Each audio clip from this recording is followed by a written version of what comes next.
को अर्पण करते हैं, लेकिन हमने कभी अपने आप को उनको अर्पण नहीं किया। उनकी दी हुई सारी वस्तुएं अर्पण करते हैं। जिसको जो पता नहीं है दूसरे से पूछ के अर्पण करते हैं कि क्या चढ़ाना है, किस चीज से महाकाल प्रसन्न होंगे, मेरे महादेव प्रसन्न होंगे। कौन सी ऐसी वस्तु चढ़ाएं कि हमारा ग्रह शांत हो जाए, कौन सी ऐसी वस्तु चढ़ाएं कि हमारे पाप नष्ट हो जाए, कौन सी ऐसी वस्तु चढ़ाएं कि हमारे करोड़ों करोड़ों जन्म के पाप नष्ट हो जाए। लेकिन हमने कभी ये नहीं सोचा है कि ये शरीर, ये मन, ये तन, ये आत्मा भी उन्हीं की दी हुई है। जब उसने भेजा है तो हम आए हैं, और जब लोग खींच लेंगे तो हम चले जाएंगे, रह पाएंगे क्या एक पीछे। लेकिन फिर भी ये तन हमारा है। भेदभाव भी है कि हम उन पर कैसे पैर लगा दे, हम नहाए नहीं है उनको कैसे छू दे, ये भाव है हमारे मन में। लेकिन वो चोर भूखा प्यासा स्वयं को अर्पित कर दिया। करने तो वो चोरी आया है, लेकिन महादेव ऐसे प्रसन्नचित है, ऐसे प्रसन्नचित है जो कभी निराश नहीं होते, न निराश देखते हैं किसी को, कभी दुखी नहीं होते। चोर से इतना प्रसन्न हो गए, बोले हे पुत्र, सब तो हमको हमारी दी हुई फूल पत्ती, अन्न जल दूध दही शक्कर गुड़ चढ़ाते हैं, लेकिन तुम तो अपने आप को हमारे ऊपर चढ़ा दिया, तुम तो अपने आप को हम पर सर्वस्व कर दिया। तो हम तुमसे आज बहुत प्रसन्न है, इसलिए जो भी वरदान मांगो वो हम देंगे। अब चोर को क्या पता, उसको तो सिर्फ भोजन करना था, लेकिन महादेव और माता जिसके सामने खड़ी हो जाए उनको तो ज्ञान की कोई कमी नहीं रहती, क्योंकि ज्ञान का मनुष्य से हुई है ना, ज्ञान का मेरे महादेव से ही शुरू हुई। उस चोर को भी इतनी बुद्धि आ गई कि उसने कुछ नहीं मांगा, कहा हे महादेव, अगर आप हम पर प्रसन्न हैं तो आपको जो इच्छा हो वही हमें वर दे दीजिए। अब महादेव की क्या इच्छा, भला हम मांगेंगे तो अपने हिसाब से मांगेंगे, हम अगर किसी से मांगेंगे तो अपने औकात के हिसाब से मांगेंगे, लेकिन देने वाले की क्या औकात है ये हमें पता नहीं है। तो महादेव तो त्रिपुरारी है, तीनों लोगों के स्वामी हैं, तो उनकी देने की कितनी क्षमता होगी, उनकी देने की क्षमता का कोई अनुमान लगा सकता है क्या? तो उसने तो उस चोर का कल्याण ही कर दिया। इस लोक और उस लोक दोनों में उसका, उसके परिवार का, उसके कुल का, जिसके घर में एक भी भगत हो जाए, जिसके कुल में एक भी मनुष्य पर अगर प्रभु प्रसन्न हो जाए तो उसके 10 कुल के आगे के भीतर और 10 कुल पीछे के, उसके कुल के 10 आगे के और 10 पीछे के 21 पीढ़ी का उद्धार हो जाता है। प्रहलाद जी का उद्धार किया ना 21 पीढ़ी का। प्रहलाद जी को वरदान दिया भगवान कि जिस पर हम प्रसन्न होते हैं उसके 21 पीढ़ी का उद्धार कर देते हैं। तो 10 पीढ़ी को पिछले पितरों का उद्धार कर दिया और 10 आगे आने वाली पीढ़ी का उद्धार कर दिया है। तो उस चोर का कितना बड़ा कल्याण हो गया, हुआ कि नहीं हुआ? तो ऐसे हैं मेरे महादेव, जिसके मन में जो भी भाव आ जाए उसी भाव से कीर्तन किया कीजिए, मनन किया कीजिए, क्योंकि इस कलयुग में कोई भी आधार ऐसा नहीं है जिससे कि हम भगवान को प्रसन्न कर सके। एक दिन क्या पूरे अपने जल बिना भूखे रहते हैं तो हमारी तबीयत नहीं बिगड़ती, बिगड़ जाती है। एक दिन भी अगर अग्निजल त्याग कर हम पड़े रहे तो कोई काम भी नहीं हो सकता, पूजन में भी मन नहीं लगता। यानी चक्कर आ रहा है, सर घूम रहा है, आजकल तो शुगर पेशेंट सारे भरे पड़े हैं कि चक्कर आ रहे हैं, बासी को रहना नहीं है, थोड़ा सा कुछ भी लेते रहना। तो ऐसे में भगवान प्रसन्न होंगे क्या?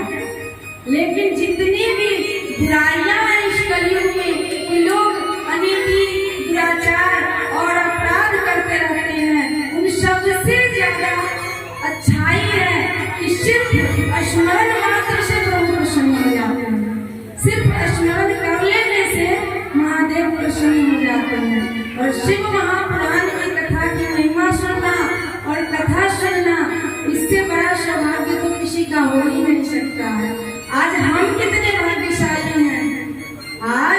हम कितने भाग्यशाली हैं ये भी हम अपने इस मुख से नहीं बता सकते कि उज्जैन नगरी में हम मिथिला से आए हैं। यहाँ तो मेरा घर नहीं है, मेरे भ्राता श्री गुरुदेव भैया रहते हैं यहाँ, तो वो जबरदस्ती बुलाया हम लोगों को कि नहीं आना ही पड़ेगा, इस सावन को आना ही पड़ेगा। और हम लोगों को अभी आना नहीं था, बच्चे सबका पढ़ाई चल रहा था, लेकिन फिर भी आए।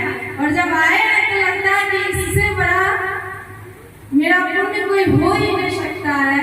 इस बार जो श्रावण लगा है अधिक मास का, पुरुषोत्तम मास का, ये बहुत बड़ा संयोग है। ऐसा संयोग विश्व वर्ष पहले लगा होगा, हमें मालूम नहीं है, तब हम छोटे रहे होंगे, मालूम नहीं है कि कितना बड़ा संयोग लगा। लेकिन इस बार का, इस श्रावण का जो संयोग है, ऐसा संयोग हर बार नहीं मिलता। एक तो श्रावण मास, एक तो श्रावण मास, वो भी अधिक मास की भी श्रावण मास इसी में, और सोमवारी तिथि, उज्जैन नगरी है, महाकाल की नगरी है, कुबेरेश्वर महादेव का स्थान है। और ऐसे में हम तुच्छ शिव महापुराण की कथा कहने बैठे हैं, ये कितना बड़ा सौभाग्य हुआ कि नहीं हुआ? इसका महिमा का हम वर्णन कर सकते हैं क्या? कुछ नहीं कह सकते। हम अपने आप में प्रसन्न रहते हैं, वहाँ बैठे बैठे भी भजन गाते रहते हैं, इसलिए गला भी खराब हो गया बरसात के कारण और भजन गाने के कारण, क्योंकि प्रसन्न नहीं रहते हैं। भैया हमेशा कहते हैं कुछ हो जाए, कुछ हो जाए, तो होते रहता है। तो इसलिए आप लोग भी प्रसन्न रहिए। ऐसा मौका इस श्रावण जैसा और बार अगली बार आए ना आए, अभी तो नहीं आएगी, और आगे 15-20 सालों में किसने देखा है कि कौन है और कौन नहीं है? अगले पल का भरोसा नहीं है। अगले पल का भरोसा है क्या?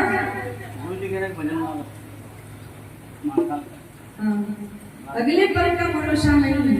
हमेशा काल हमारे सर पर घूमते रहता है, चलते चलते चलते चलते कब ठोकर लग जाए, कब गिर जाए। आजकल तो बाथरूम में नहाने जाए, पैर फिसल जाए और प्राण निकल जाए, और हम सोचते हैं कि कल भजन कर लेंगे, कल प्रभु का स्मरण कर लेंगे। ये संभव है क्या?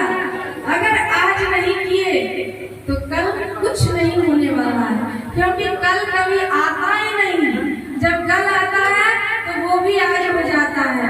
इसलिए हरि संकीर्तन होते रहना चाहिए, भगवान का स्मरण होते रहना चाहिए। तो बोलिए श्री महाकाल महाराज की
का गुणगान करते रहिए। आप घर में काम करते रहिए, अपना सारा काम अपने समय पर कीजिए, लेकिन मुख से, जीवा से अपने हरि का, जिस भी प्रभु से आपको प्रेम है, सब तो एक ही है, रूप अलग अलग है। जैसे आज किसी शादी में आए, आप किसी शादी में आए, कल किसी शादी में आएंगे, वैसे ही उनका वस्त्र बदलता है, श्रृंगार बदलता है तो वो एक ही। और आपको हमको किसी एक से प्रेम रहता है और करना भी चाहिए, किसी एक रूप से प्रेम। भेद नहीं करना चाहिए प्रभु, भेद नहीं करना चाहिए, नहीं तो ऐसे ऐसे पाप होते हैं जिसका वर्णन भी नहीं कर सकते। भेद करने वालों के न हरि प्रसन्न होते हैं, न हर प्रसन्न होते हैं।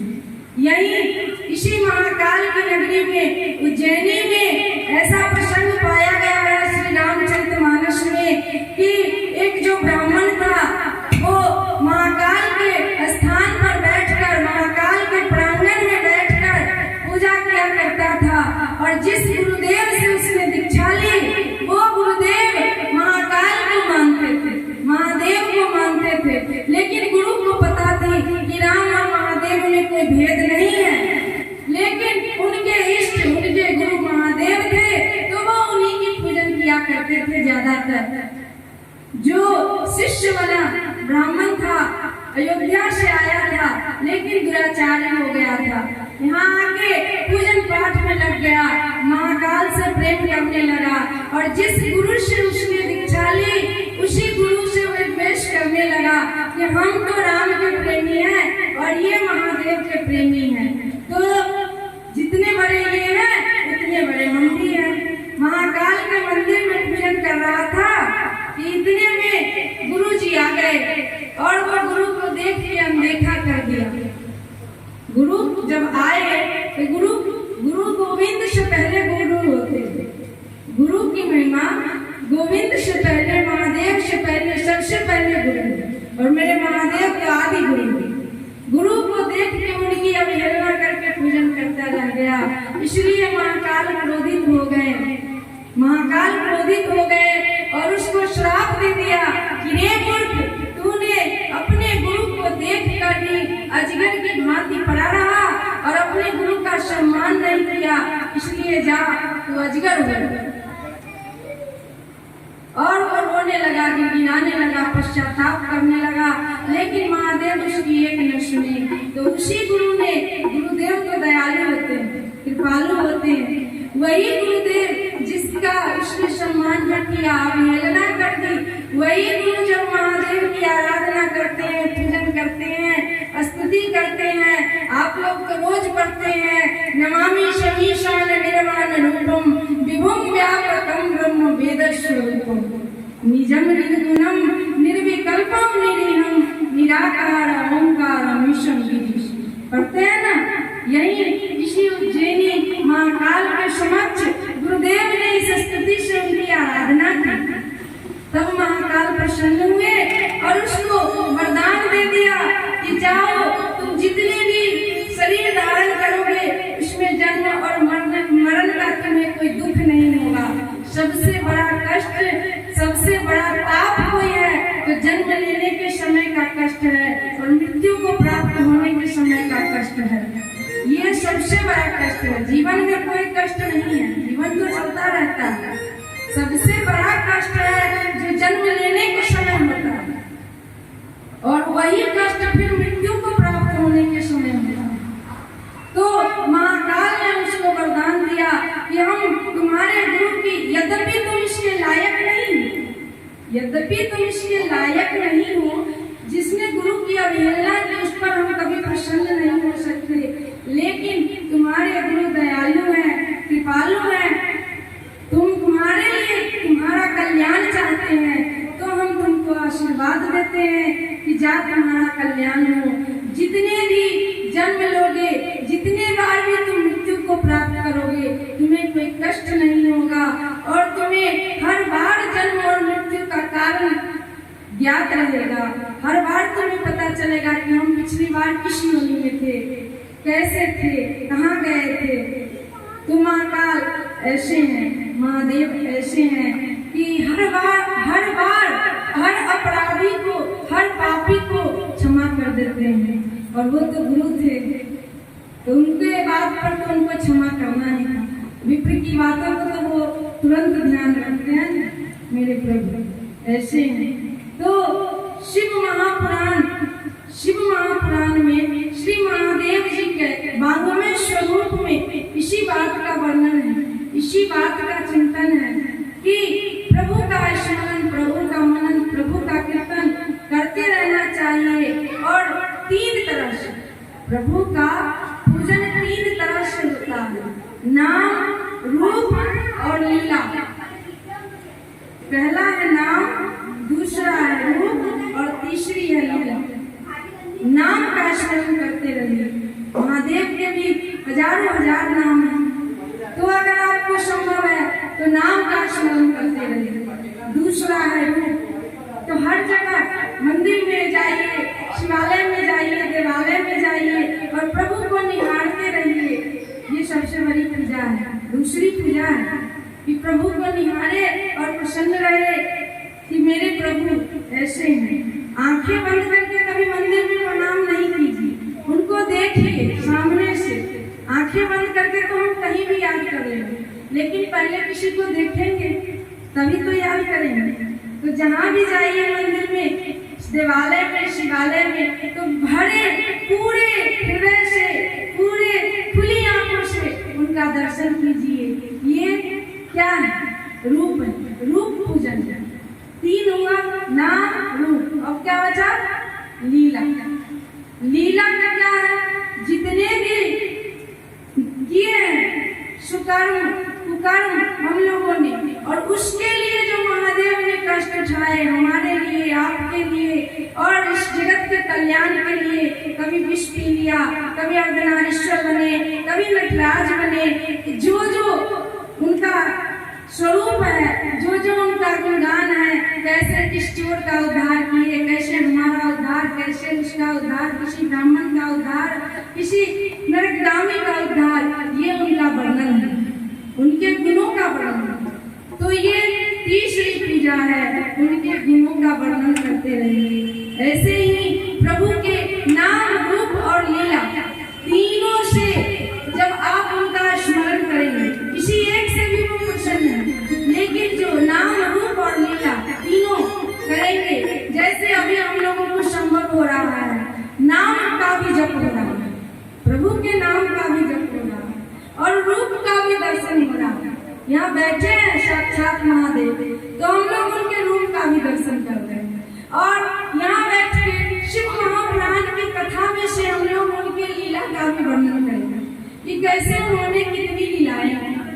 तो तीनों के तीनों भक्ति यहाँ संभव हो रही है कि नहीं? तीनों भक्ति संभव हो रही है, तो हम लोग कितने भाग्यशाली हैं। ऐसे ही हम लोगों के कल्याण के लिए, संसार के कल्याणार्थ श्री शौनक ऋषि, जो हम कल बताए थे, कल थोड़ा सा हुआ था तो उसको पूरा करना है क्योंकि समय नहीं था। श्री शौनक जी सभी ऋषियों 88,000 ऋषियों के साथ नैमिषारण्य क्षेत्र में आते हैं और श्री सूत जी से कहते हैं इस घोर कराल कलिकाल में मनुष्य जो है, जीवधारी मनुष्य जो है, सो करोड़ों पाप करेंगे, सब अपने अपने धर्म से विमुख हो जाएंगे। किसी को ये पता नहीं रहेगा कि हमारा धर्म क्या है, हमको करना क्या है।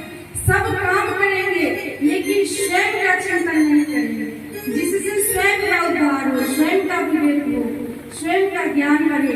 ऐसे काम कोई नहीं करते। तो इस कलिकाल में ऐसे जीवों का उद्धार कैसे संभव? ऋषि संत महात्मा ही तो थे ना जो हम लोगों के उद्धार की बातें कर गए, नहीं तो हम लोग यहाँ बैठ के क्या करते, कुछ नहीं संभव था। तो सूत जी से कहते हैं कि इस कलिकाल में